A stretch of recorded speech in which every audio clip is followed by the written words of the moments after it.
ਵਾਹਿਗੁਰੂ ਜੀ ਕਾ ਖਾਲਸਾ ਵਾਹਿਗੁਰੂ ਜੀ ਕੀ ਫਤਿਹ।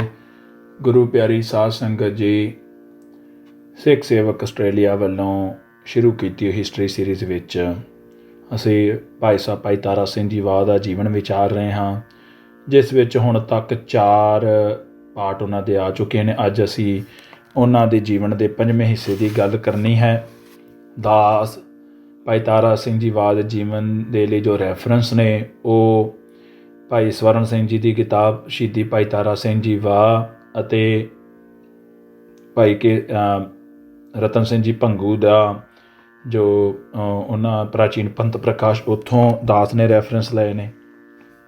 ਆਓ ਹੁਣ ਅੱਗੇ ਦਾ ਜੋ ਉਹਨਾਂ ਦਾ ਜੀਵਨ, ਜੋ ਹੁਣ ਉੱਥੇ ਜੰਗ ਦਾ ਮਾਹੌਲ ਬਣਿਆ ਆ, ਉਹ ਆਪਾਂ ਵਿਚਾਰੀਏ। ਹੁਣ ਮੋਮਨ ਖਾਨ ਲਾਹੌਰ ਤੋਂ ਪਿੰਡ ਵਾਹ ਵੱਲ ਤੁਰਿਆ ਹੈ, ਕਿਉਂਕਿ ਮੋਮਨ ਖਾਨ ਇੱਕ ਬੜਾ ਮਸ਼ਹੂਰ ਸੈਨਿਕ ਜਰਨੈਲ ਆ। ਪਹਿਲੇ ਵੀ ਇਹਦੇ ਸਿੰਘਾਂ ਨਾਲ ਕਈ ਇਹਦੀਆਂ ਭੇੜਾਂ ਹੋ ਚੁੱਕੀਆਂ ਨੇ ਅਤੇ ਇਸ ਨੂੰ ਇਹਨਾਂ ਦਾ ਬਹੁਤ ਤਜਰਬਾ ਆ। ਉਹਨੂੰ ਪਤਾ ਸੀ ਵੀ ਸਿੰਘਾਂ ਨੂੰ ਕੋਸ਼ਿਸ਼ ਕੀਤੀ ਜਾਵੇ ਰਾਤ ਨੂੰ ਹੀ ਦਬੋਚਿਆ ਜਾਵੇ, ਕਿਉਂਕਿ ਜੇ ਦਿਨ ਚੜ੍ਹ ਗਿਆ ਤਾਂ ਫਿਰ ਦਿਨੇ ਉਹਨਾਂ ਨਾਲ ਜਿਹੜਾ ਹੱਥ ਲਾਉਣੇ ਬਹੁਤ ਹੀ ਔਖਾ ਕੰਮ ਆ। ਸੋ ਕੀ ਕਰਦਾ ਆ, ਸੂਰਜ ਡੁੱਬਦਿਆਂ ਹੀ ਉਹ ਬਿਗਲ ਵਜਾ ਦਿੰਦਾ ਅਤੇ ਤੁਰ ਪੈਂਦਾ ਹੈ ਵਾਹ ਪਿੰਡ ਨੂੰ। ਉਹ ਇੱਕ ਪਿੰਡ ਆਉਂਦਾ ਘਵਿੰਡ, ਉੱਥੇ ਰੁਕਦਾ ਆ।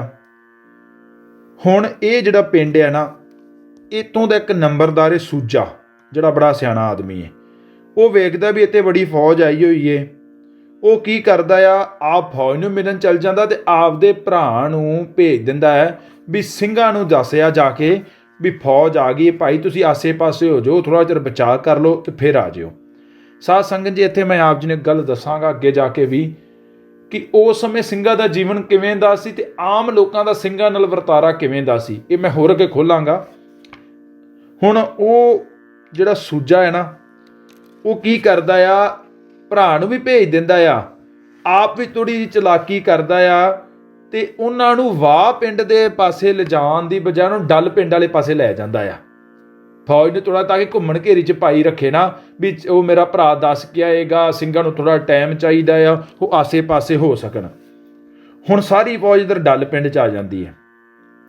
ਹੁਣ ਡੱਲ ਪਿੰਡ ਆ ਕੇ ਜਦੋਂ ਸਾਰੇ ਪਿੰਡ ਨੂੰ ਘੇਰਦੇ ਨੇ ਨਾ, ਤਾਂ ਸਾਰੇ ਲੋਕ ਉੱਥੋਂ ਦਾ ਜਿਹੜਾ ਵੱਡਾ ਬੰਦਾ ਜੋ ਜ਼ਿਮੀਂਦਾਰ ਬਲਾਕੀ ਨਾਂ ਦਾ ਆ, ਉਹ ਆ ਕੇ ਕਹਿੰਦਾ ਵੀ ਭਾਈ ਤੁਸੀਂ ਕਿਉਂ ਸਾਡੀ ਪਿੰਡ ਨੂੰ ਘੇਰਿਆ? ਤਾਂ ਉਹ ਕਹਿੰਦਾ ਵੀ ਇੱਥੇ ਮੋਮਨ ਖਾਂ ਕਹਿੰਦਾ ਆ, ਇੱਥੇ ਸਾਡਾ ਦੁਸ਼ਮਣ ਭਾਈ ਤਾਰਾ ਸਿੰਘ ਰਹਿੰਦਾ ਆ, ਸਾਨੂੰ ਉਹਦੇ ਪਾਸੇ ਲੈ ਚੱਲ। ਹੁਣ ਬਲਾਕੀ ਇੱਥੇ ਆ ਕੇ ਕਹਿੰਦਾ ਆ ਵੀ ਸਰਕਾਰ, ਤੁਹਾਨੂੰ ਇਹ ਬੜੀ ਗਲਤ ਫਹਿਮੀ ਹੋਈ ਹੈ, ਉਹਦਾ ਪਿੰਡ ਤਾਂ ਵਾਹ ਆ, ਇਹ ਡੱਲ ਨਹੀਂ ਗਾ। ਹੁਣ ਚਲੋ ਤੁਸੀਂ ਇੱਥੇ ਆ ਤਾਂ ਗਏ ਹੋ, ਉਹਨਾਂ ਚਿਰ ਅਸੀਂ ਤੁਹਾਡੀ ਸੇਵਾ ਕਰ ਦਿੰਦੇ ਹਾਂ, ਕਿਉਂਕਿ ਆਮ ਲੋਕ ਡਰਦੇ ਸੀ ਵੀ ਹੁਣ ਫੌਜ ਆਈ ਹੈ, ਪਤਾ ਨਹੀਂ ਸਾਡਾ ਨੁਕਸਾਨ ਨਾ ਕਰ ਜੇ। ਤਾਂ ਉਹਨਾਂ ਨੂੰ ਖਾਣ ਪੀਣ ਦੇ ਲਈ ਕੋਈ ਸਮੇਂ ਲਈ ਉੱਥੇ ਰੋਕ ਲਿਆ ਜਾਂਦਾ ਆ। ਹੁਣ ਜਦੋਂ ਫੌਜ ਖਾਣ ਪੀਣ 'ਚ ਰੁੱਝਦੀ ਹੈ ਨਾ, ਤਾਂ ਇੱਕ ਫੌਜ ਦਾ ਹੀ ਬੰਦਾ ਜਿਹੜਾ ਨਾ ਤੁਰਕ, ਉਹ ਉੱਥੋਂ ਬੁੱਢਾ ਹੁੰਦਾ ਆ, ਉਹ ਉੱਥੋਂ ਆਪਦਾ ਘੋੜਾ ਭਜਾਉਂਦਾ ਹੈ ਵਾਹ ਪਿੰਡ, ਜਿਹੜਾ ਬਿਲਕੁਲ ਲਾਗੇ ਜਿੱਥੇ ਭਾਈ ਤਾਰਾ ਸਿੰਘ ਜੀ ਦਾ ਵਾੜਾ ਆ, ਉੱਥੇ ਲੈ ਜਾਂਦਾ ਹੈ। ਅਤੇ ਭਾਈ ਤਾਰਾ ਸਿੰਘ ਜੀ ਵਾਹ ਨੂੰ ਜਾ ਕੇ ਕਹਿੰਦਾ ਆ ਵੀ ਸਿੰਘੋ, ਸਾਡੀ ਫੌਜ ਆ ਗਈ ਹੈ, ਸਾਡਾ ਤੁਹਾਡੇ ਨਾਲ ਜੰਗ ਹੋਣਾ ਆ, ਤੁਸੀਂ ਥੋੜ੍ਹਾ ਟਾਈਮ ਇੱਧਰ ਉੱਧਰ ਹੋ ਜਾਓ, ਵੇਲਾ ਟਪਾ ਦਿਓ, ਅਸੀਂ ਲਾਹੌਰ ਨੂੰ ਵਾਪਸ ਮੁੜ ਜਾਣਾ, ਤੁਸੀਂ ਫਿਰ ਇੱਥੇ ਆ ਜਿਓ। ਕਿਉਂ ਤੁਸੀਂ ਐਵੇਂ ਆਪਣੇ ਮੌਤ ਨੂੰ ਹੱਥ ਪਾਉਂਦੇ ਹੋ? ਕਿਉਂਕਿ ਜਦੋਂ ਇਹ ਵਾਰਤਾਲਾਪ ਹੋਈ, ਕਿਉਂਕਿ ਆਪ ਜੀ ਨੇ ਪਹਿਲਾਂ ਦੱਸਿਆ ਸ਼ਾਮ ਨੂੰ ਤੁਰੇ ਨੇ ਅਤੇ ਹੁਣ ਬਹੁਤ ਹਨੇਰਾ ਆ। ਹਨੇਰਾ ਯਾਨੀ ਕਿ ਇਸ ਸਮੇਂ ਦਾ ਕਰੀਬਨ ਕੋਈ 2 ਜਾਂ 2:30 ਵਜੇ ਦਾ ਸਮਾਂ ਅੱਜ ਦੇ ਹਿਸਾਬ ਨਾਲ ਆਪਾਂ ਕਹਿ ਸਕਦੇ ਹਾਂ ਇਸ ਕੋ ਵੇਲੇ ਦਾ ਸਮਾਂ ਬਣਦਾ ਹੋਏਗਾ, ਕਿਉਂਕਿ ਤਕਰੀਬਨ ਲਾਹੌਰ ਤੋਂ ਇਹ 32 ਕੁ ਆਪਣਾ ਤੁਸੀਂ ਕਹਿ ਸਕਦੇ ਹੋ ਇਹ ਵਾੜ ਹੋਏਗੀ ਇੱਥੇ ਆਉਣ ਤੱਕ ਦੀ। ਅਤੇ ਉਹ ਹੁਣ ਇਸ ਸਮੇਂ ਕੋਈ 1 ਜਾਂ 2 ਦਾ ਆਪਾਂ ਸਮਾਂ ਲਾ ਸਕਦੇ ਹਾਂ ਜੋ ਹੋਏਗਾ ਰਾਤ ਦਾ, ਕਿਉਂਕਿ 32 ਕੁ ਕਿਲੋਮੀਟਰ ਦੀ ਵਿੱਥ ਆ। ਹੁਣ ਉਸ ਸਮੇਂ ਭਾਈ ਤਾਰਾ ਸਿੰਘ ਜੀ ਵਾਹ ਸਿੰਘਾਂ ਨੂੰ ਕੇਸੀ ਇਸ਼ਨਾਨ ਕਰਾ ਰਿਹਾ ਸੀ। ਔਰ ਤੁਸੀਂ ਦੇਖੋ ਭਾਈ ਤਾਰਾ ਸਿੰਘ ਜੀ ਵਾਹ ਕਿੱਡੇ ਮਹਾਨ ਸਿੱਖ ਨੇ, ਆਪਦੀ ਹੱਥੀਂ ਸੇਵਾ ਕਰਦੇ ਪਏ ਨੇ, ਆਪ ਐਡੇ ਮਹਾਨ ਸਿੱਖ ਹੋ ਗਏ। ਇੱਥੋਂ ਪਤਾ ਲੱਗਦਾ ਆ ਕਿ ਸਾਡੇ ਸਿੱਖੀ ਵਿੱਚ ਸੇਵਾ ਅਤੇ ਸਿਮਰਨ ਦੋਵਾਂ ਦੀ ਬਰਾਬਰ ਮਹਾਨਤਾ ਹੈ। ਸਾਧ ਸੰਗਤ ਜੀ, ਹੁਣ ਭਾਈ ਤਾਰਾ ਸਿੰਘ ਜੀ ਉਹਨੂੰ ਕਹਿੰਦੇ ਨੇ, ਖਾਨ ਜੀ ਅਸੀਂ ਤਾਂ ਤੁਹਾਨੂੰ ਹੁਣ ਕੁਝ ਨਹੀਂ ਕਵਾਂਗੇ, ਅਸੀਂ ਤਾਂ ਹੁਣ ਇੱਥੇ ਸ਼ਹੀਦ ਹੋਣ ਲਈ ਬੈਠੇ ਹੀ ਹਾਂ। ਤੁਸੀਂ ਸਰਕਾਰੀ ਮੁਲਾਜ਼ਮ ਹੋ, ਬਾਲ ਬੱਚੇ ਵਾਲੇ ਹੋ, ਤੁਹਾਡੇ ਹੀ ਰੋਜੀ ਦਾ ਸਵਾਲ ਹੈ, ਤੁਸੀਂ ਸਾਡੇ 'ਤੇ ਹਮਲਾ ਕਰਨਾ ਹੀ ਹੈ। ਪਰ ਤੁਹਾਡੀ ਹਮਦਰਦੀ ਦਾ ਵੀ ਧੰਨਵਾਦ। ਹੁਣ ਇੱਥੇ ਇੱਕ ਗੱਲ ਸਾਧ ਸੰਗਤ ਜੀ ਮੈਂ ਫਿਰ ਪੂਰੀ ਆਪ ਜੀ ਨੂੰ ਕਰਾਂਗੇ, ਜਿਵੇਂ ਸਾਡਾ ਸ਼ੁਰੂ ਤੋਂ ਇੱਕ ਮਕਸਦ ਰਿਹਾ ਆ ਕਿ ਅਸੀਂ ਸਿਧਾਂਤ ਨੂੰ ਬਹੁਤ ਸਪਸ਼ਟ ਕਰਨਾ ਹੈ। ਭਾਈ ਤਾਰਾ ਸਿੰਘ ਜੀ ਵਾਹਿਗ ਕਿੰਨੇ ਚੰਗੇ ਤੇ ਕਿੱਡੇ ਮਹਾਨ ਜਰਨੈਲ ਹੋਣਗੇ, ਜਿਨ੍ਹਾਂ ਨੂੰ ਪਹਿਲਾਂ ਤਾਂ ਇਲਾਕੇ ਦੇ ਲੋਕ ਕਿੰਨਾ ਪ੍ਰੇਮ ਕਰਦੇ ਨੇ। ਜਿਵੇਂ ਅਸੀਂ ਦੇਖਿਆ ਪਹਿਲਾਂ ਘਵਿੰਡ ਪਿੰਡ ਦਾ ਜਿਹੜਾ ਸੂਜਾ ਆ, ਉਹ ਆਪਦੇ ਭਰਾ ਨੂੰ ਭੇਜਦਾ ਹੈ, ਫੌਜ ਨੂੰ ਇੱਧਰ ਉੱਧਰ ਲੈ ਜਾਂਦਾ ਆ। ਹੁਣ ਉਹ ਪਿੰਡ ਭਾਈ ਤਾਰਾ ਸਿੰਘ ਜੀ ਦਾ ਪਿੰਡ ਨਹੀਂ, ਉਹ ਲਾਗਲਾ ਪਿੰਡ ਆ, ਪਰ ਉੱਥੇ ਸਿੰਘਾਂ ਦਾ ਤੇ ਭਾਈ ਤਾਰਾ ਸਿੰਘ ਜੀ ਦਾ ਐਡਾ ਚੰਗਾ ਪ੍ਰਭਾਵ ਹੈ ਕਿ ਉਹ ਭਾਈ ਤਾਰਾ ਸਿੰਘ ਜੀ ਦੇ ਹੱਕ 'ਚ ਗੱਲ ਕਰਦੇ ਨੇ ਸਰਕਾਰ ਦੇ ਵਿਰੋਧੀ ਹੋਣ ਦੇ ਬਾਵਜੂਦ ਹੀ। ਫਿਰ ਵੇਖੋ ਫੌਜ ਦੇ ਵਿੱਚ, ਤੁਰਕ ਫੌਜ ਵਿੱਚ ਉਹ ਭਾਵੇਂ ਹਮਦਰਦੀ ਇਸ ਲਈ ਵਿਖਾਉਣ ਗਿਆ, ਉਹਨੂੰ ਡਰ ਆ ਵੀ ਸਿੰਘਾਂ ਨਾਲ ਜਿਹੜਾ ਹੱਥ ਪੈ ਗਿਆ ਨਾ ਤੇ ਬੜੀ ਔਖੀ ਹੋਣੀ ਹੈ। ਇਹਨਾਂ ਮਤਲਬ ਕਿ ਸਿੰਘਾਂ ਦੇ ਹੌਸਲੇ ਤੇ ਉਹਨਾਂ ਦੀ ਦਲੇਰੀ ਪਹਿਲਾਂ ਹੀ ਸਰਕਾਰ ਤੇ ਪਈ ਹੋਈ ਹੈ ਤੇ ਸਰਕਾਰ ਨੂੰ ਬਹੁਤ ਡਰ ਹੈ ਵੀ ਇਹਨਾਂ ਦੇ ਨਾਲ ਅਸੀਂ ਧੱਕਾ ਨਹੀਂ ਕਰ ਸਕਦੇ, ਇਹ ਤਾਂ ਆਪਦੀ ਜਾਨ ਗਵਾਉਣ ਦੇ ਬਰਾਬਰ ਹੀ ਹੈ। ਕਿਉਂਕਿ ਵੇਖੋ ਮੋਮਨ ਖਾਨ ਕੋਲ ਏਡੀ ਵੱਡੀ ਫੌਜ ਹੈ, ਹੁਣ ਇਹ ਉਸ ਤੁਰਕ ਸਵਾਰ ਨੂੰ ਤਾਂ ਪਤਾ ਹੀ ਸੀ, ਪਰੰਤੂ ਫਿਰ ਵੀ ਡਰਪੋਕਾਂ ਦੀ ਤਰ੍ਹਾਂ ਨੇ ਉਹਨਾਂ ਨੂੰ ਡਰ ਹੈ ਵੀ ਭਾਈ ਸਿੰਘਾਂ ਨਾਲ ਪੈ ਗਈ ਤੇ ਅਸੀਂ ਵੀ, ਸਾਡੀ ਵੀ ਮੌਤ ਸਾਹਮਣੇ ਆਉਣੀ ਹੈ। ਸੋ ਇੱਥੋਂ ਪਤਾ ਲੱਗਦਾ ਸਿੰਘਾਂ ਦੀ ਦਲੇਰੀ, ਉਹਨਾਂ ਦਾ ਜਜ਼ਬਾ, ਉਹਨਾਂ ਦੀਆਂ ਚੰਗੀਆਂ ਭਾਵਨਾਵਾਂ ਦਾ ਪ੍ਰਭਾਵ ਕਿੰਨਾ ਜ਼ਿਆਦਾ ਆਮ ਲੋਕਾਂ ਵਿੱਚ, ਆਸੇ-ਪਾਸੇ ਤੇ ਇੱਥੋਂ ਤੱਕ ਕਿ ਫੌਜ ਵਿੱਚ ਵੀ ਪਿਆ ਹੈ ਸਾਧ ਸੰਗਤ ਜੀ, ਉਹਨਾਂ ਸਾਰੇ ਮਹਾਨ ਸਿੰਘਾਂ ਦਾ। ਹੁਣ ਉੱਧਰ ਸਿੰਘਾਂ ਨੇ ਧੌਂਸੇ ਤੇ ਚੋਟ ਲਾਤੀ, ਇਸ਼ਨਾਨ ਕਰਕੇ ਹਥਿਆਰ ਸਜਾ ਕੇ ਅਕਾਲ ਦੇ ਜਕਾਰੇ ਛੱਡੇ। ਹੁਣ ਜਦੋਂ ਇੰਨੇ ਜਕਾਰੇ ਛੱਡੇ, ਨਗਾਰੇ ਵਜਾਏ, ਇਹਨਾਂ ਨਗਾਰਿਆਂ ਦੀ ਆਵਾਜ਼ ਉੱਥੇ ਮੋਮਨ ਖਾਨ ਤੱਕ ਵੀ ਪਹੁੰਚ ਗਈ, ਲੱਗ ਗਈ ਸੀ। ਹੁਣ ਉਹਨੂੰ ਪਤਾ ਲੱਗਾ ਵੀ ਸਿੰਘਾਂ ਨੇ ਵੀ ਹੁਣ ਪੂਰੀ ਤਿਆਰੀ ਕਰ ਲਈ ਹੈ। ਹੁਣ ਜਿਵੇਂ ਹੀ ਮੋਮਨ ਖਾਨ ਵਾੜੇ ਵੱਲ ਨੂੰ ਵਧਿਆ, ਅੱਗੇ ਸਭ ਤੋਂ ਪਹਿਲਾਂ ਬਲਾਕਾ ਸਿੰਘ ਸੇਖੋਂ ਸਾਂਗਣੇ ਵਾਲਾ ਨਾ, ਉਹ ਅੱਗੇ ਆਉਂਦਾ ਹੈ ਤੇ ਆਉਂਦੇ ਤੀਰਿਆਂ ਦਾ ਮੀਂਹ ਵਰਸਾ ਦਿੰਦਾ ਹੈ। ਤੀਰਾਂ ਤੋਂ ਬਾਅਦ ਫਿਰ ਹੱਥੋਂ ਹੱਥ ਦੀ ਲੜਾਈ ਕਰਦਾ ਆ। ਕੁਝ ਸਮੇਂ ਬਾਅਦ ਕੁਝ ਕੁ ਮੁਗਲਾਂ ਨੂੰ ਪਾਰ ਬੁਲਾ ਕੇ ਇਹ ਬਲਾਕਾ ਸਿੰਘ ਦੀ ਛਾਤੀ ਤੀਰ ਵੱਜਦਾ ਆ ਤੇ ਇਹ ਸ਼ਹੀਦ ਹੋ ਜਾਂਦਾ ਆ। ਹੁਣ ਜਿਹੜੇ ਇੱਕ ਦਸਤੇ ਨੂੰ ਬਲਾਕਾ ਸਿੰਘ ਨੇ ਪਾਰ ਬੁਲਾਇਆ ਨਾ, ਉਹ ਦਸਤੇ ਦਾ ਜਿਹੜਾ ਮੁਖੀ ਉਹ ਤਕੀ ਬੇਗ ਹੈ। ਤਕੀ ਬੇਗ ਇਹ ਮੋਮਨ ਖਾਨ ਦਾ ਰਿਸ਼ਤੇਦਾਰ ਆ ਔਰ ਬੜਾ ਆਪਣੇ ਆਪ ਨੂੰ ਇਹ ਨਾਡੂ ਖਾਨ ਸਮਝਦਾ ਆ ਤੇ ਇਹ ਕਹਿੰਦਾ ਆ, ਹੈ ਸਿੰਘਾਂ ਨੂੰ ਵਿਖਾਓ ਕਿੱਥੇ ਆ ਤਾਰਾ ਸਿੰਘ, ਮੈਂ ਹੁਣੇ ਇਹਨੂੰ ਮੁਖਾ ਦੇਣਾ ਤੇ ਜੇ ਇਹਨੂੰ ਨਾ ਮਾਰਾ ਤੇ ਮੈਨੂੰ ਮਰਦ ਨਾ ਕਿਹੋ। ਤੇ ਇਹ ਜਦੋਂ ਤਕੀ ਬੇਗ ਕਹਿੰਦਾ ਹੈ ਨਾ, ਤਾਂ ਅੱਗੋਂ ਭਾਈ ਤਾਰਾ ਸਿੰਘ ਜੀ ਨੇਜਾ ਸੰਭਾਲ ਕੇ ਅੱਗੇ ਆਉਂਦੇ ਨੇ ਤੇ ਤਕੀ ਬੇਗ ਨੇ ਨਾ ਜ਼ੋਰ ਦੀ ਘੋੜੇ ਤੋਂ ਖਿੱਚ ਕੇ ਇੱਕ ਤੀਰ ਮਾਰਿਆ, ਜਿਹੜਾ ਭਾਈ ਤਾਰਾ ਸਿੰਘ ਜੀ ਦੇ ਸਿਰ ਦੇ ਮੰਡਾਸੇ ਨੂੰ ਲੱਗਦਾ ਆ ਤੇ ਬੇਕਾਰ ਹੋ ਜਾਂਦਾ। ਕਿਉਂਕਿ ਉਹਨਾਂ ਨੇ ਬਹੁਤ, ਤੁਹਾਨੂੰ ਪਤਾ ਆ, ਸਿੰਘਾਂ ਨੇ ਸਿਰਾਂ ਦੇ ਦਸਤਾਰਾਂ ਵਿੱਚ ਵੀ ਬੜੇ ਹੀ ਸ਼ਸਤਰ ਰੱਖੇ ਹੁੰਦੇ ਸਨ। ਹੁਣ ਕੀ ਹੁੰਦਾ ਆ ਕਿ ਭਾਈ ਤਾਰਾ ਸਿੰਘ ਦੀ ਜਦੋਂ ਤੀਰ ਲੱਗਦਾ, ਭਾਈ ਤਾਰਾ ਸਿੰਘ ਅੱਗੇ ਛਾਲ ਮਾਰ ਕੇ ਆ ਜਾਂਦੇ, ਕਹਿੰਦੇ ਤਕੀ ਬੇਗ ਸਿਤਾਰਾ ਸਿੰਘ ਕਿਤੇ ਲੁਕਿਆ ਨਹੀਂ ਗਾ, ਤੈਨੂੰ ਹੀ ਉਡੀਕਦਾ ਪਿਆ ਆ। ਇਹ ਸੁਣ ਕੇ ਤਾਂ ਹੋਰ ਵੀ ਤਾਂ ਪਾਰਾ ਚੜ੍ਹ ਜਾਂਦਾ ਆ ਤੇ ਅੱਗੇ ਕਮਾਨ ਛੱਡ ਕੇ ਤਲਵਾਰ ਧੂ ਲੈਂਦਾ ਆ ਤੇ ਇੱਕ ਬੜਾ ਵੱਡਾ ਵਾਰ ਭਾਈ ਤਾਰਾ ਸਿੰਘ ਜੀ ਵਾਹ ਦੇ ਤੇ ਕਰਦਾ ਆ, ਪਰ ਉਹ ਭਾਈ ਤਾਰਾ ਸਿੰਘ ਜੀ ਉਹਦੇ ਤੋਂ ਬਚਾਅ ਕਰ ਲੈਂਦੇ ਨੇ। ਹੁਣ ਭਾਈ ਤਾਰਾ ਸਿੰਘ ਜੀ ਇੱਕ ਵਾਰ ਅੱਗੇ ਵੱਧ ਕੇ ਉਹਦੀਆਂ ਘੋੜੇ ਦੀਆਂ ਵਾਗਾਂ ਫੜ ਲੈਂਦੇ ਨੇ ਤੇ ਆਪਣੇ ਨੇਜੇ ਨਾਲ, ਜਿਹੜਾ ਕਿ ਸੱਜੇ ਹੱਥ ਵਿੱਚ ਆ, ਉਹ ਉਹਦੇ ਮੂੰਹ ਦੇ ਜਬਾੜੇ ਦੇ ਮਾਰਦੇ ਨੇ। ਔਰ ਇਹ ਤੇ ਇੱਕ ਗੱਲ ਧਿਆਨ ਦੇਣ ਵਾਲੀ ਸਾਧ ਸੰਗਤ ਜੀ, ਤਕੀ ਬੇਗ ਦਾ ਸਾਰਾ ਸਰੀਰ ਸੰਜੋ ਦੇ ਵਿੱਚ ਢੱਕਿਆ ਪਿਆ, ਸਿਰਫ ਇੱਕ ਮੂੰਹ ਹੀ ਹੈ ਜਿਹੜਾ ਇਕੱਲਾ ਬੁੱਲਾਂ ਦਾ ਤੇ ਨੱਕ ਤੋਂ ਥੱਲੇ ਦਾ ਹਿੱਸਾ ਆ ਜਿਹੜਾ ਸੰਜੋ 'ਚ ਨਹੀਂ। ਤੇ ਭਾਈ ਤਾਰਾ ਸਿੰਘ ਜੀ ਵਾ ਜ਼ੋਰ ਦੀ ਉੱਤੇ ਨਿਸ਼ਾਨਾ ਮਾਰ ਕੇ ਹੱਥ ਨਾਲ ਉਹਦੇ ਤੇ ਮਾਰਦੇ ਨੇ ਤੇ ਦੰਦਾਂ ਦੇ ਵਿੱਚ ਜਿਹੜਾ ਦੰਦ ਭੰਨ ਕੇ ਸੰਘ ਤੱਕ ਖੁੱਭ ਜਾਂਦਾ ਤੇ ਲਹੂ ਦਾ ਫੁਹਾਰਾ ਛੁੱਟ ਪੈਂਦਾ ਆ।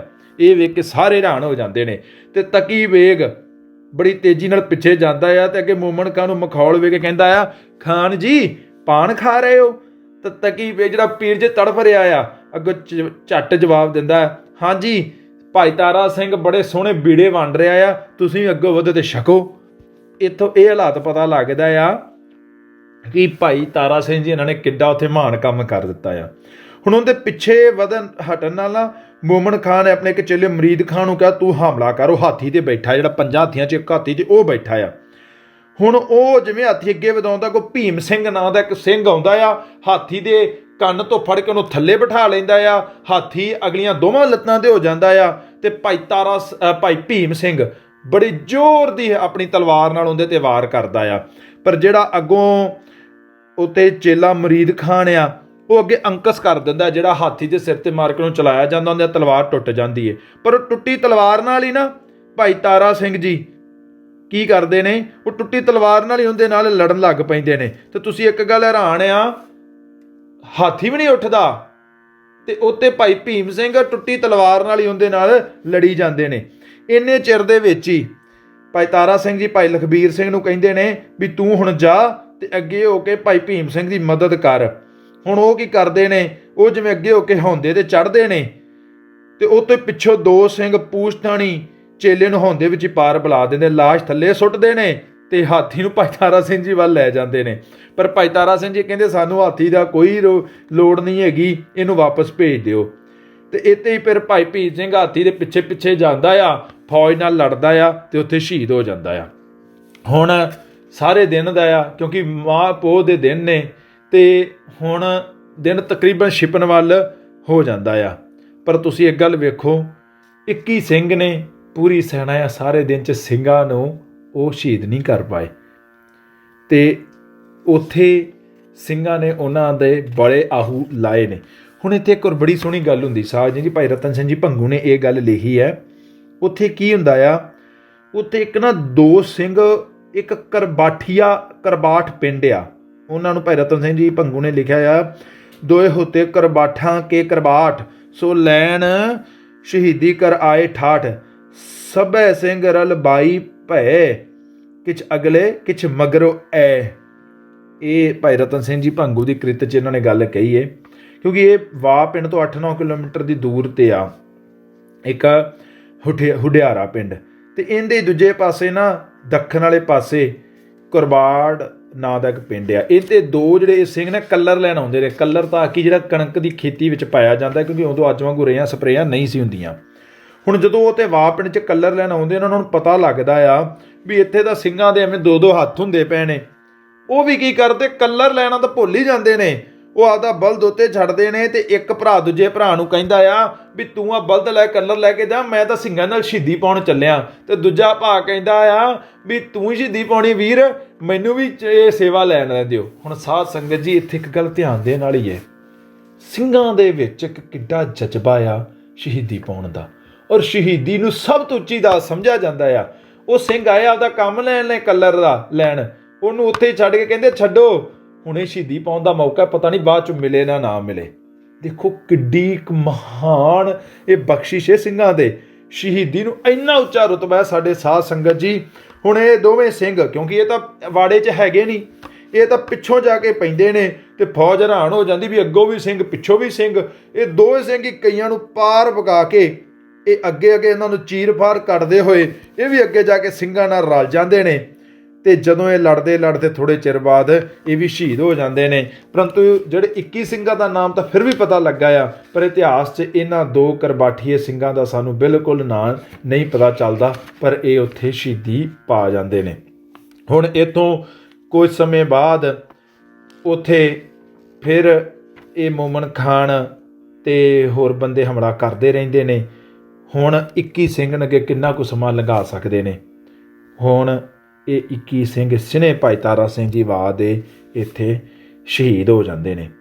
ਤੇ 3 ਉੱਥੇ ਫਿਰ ਮੋਮਨ ਖਾਨ ਕੀ ਕਰਦਾ ਆ, ਸਾਰੇ ਸਿੰਘਾਂ ਦੇ ਸੀਸ ਕੱਟ ਕੇ ਬੋਰਿਆਂ 'ਚ ਭਰ ਲੈਂਦਾ ਆ ਤੇ ਭਾਈ ਤਾਰਾ ਸਿੰਘ ਜੀ ਦਾ ਸਿਰ ਇੱਕ ਅੱਡ ਬੋਰੇ 'ਚ ਪਾਉਂਦਾ ਆ।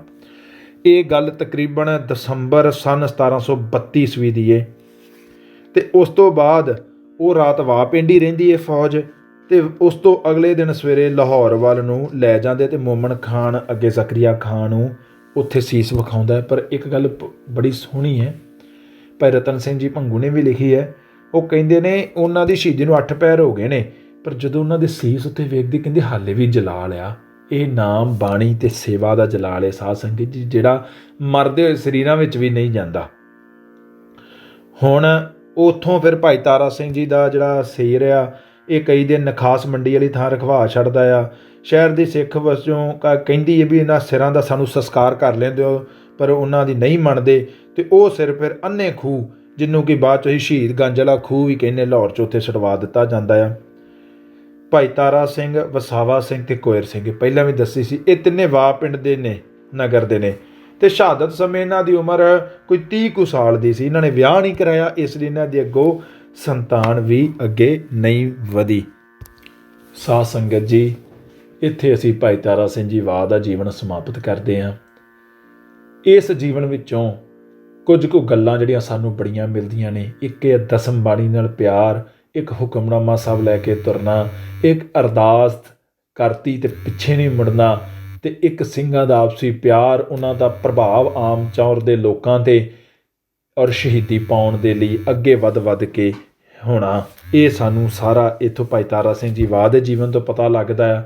ਸਾਧ ਸੰਗਤ ਜੀ, ਦਾਸ ਸਿੱਖ ਸੇਵਕ ਆਸਟ੍ਰੇਲੀਆ ਦਾ ਬਹੁਤ ਬਹੁਤ ਧੰਨਵਾਦੀ ਜਿਨ੍ਹਾਂ ਨੇ ਦਾਸ ਨੂੰ ਇਹ ਸੇਵਾ ਦਿੱਤੀ। ਵਾਹਿਗੁਰੂ ਜੀ ਕਾ ਖਾਲਸਾ, ਵਾਹਿਗੁਰੂ ਜੀ ਕੀ ਫਤਿਹ।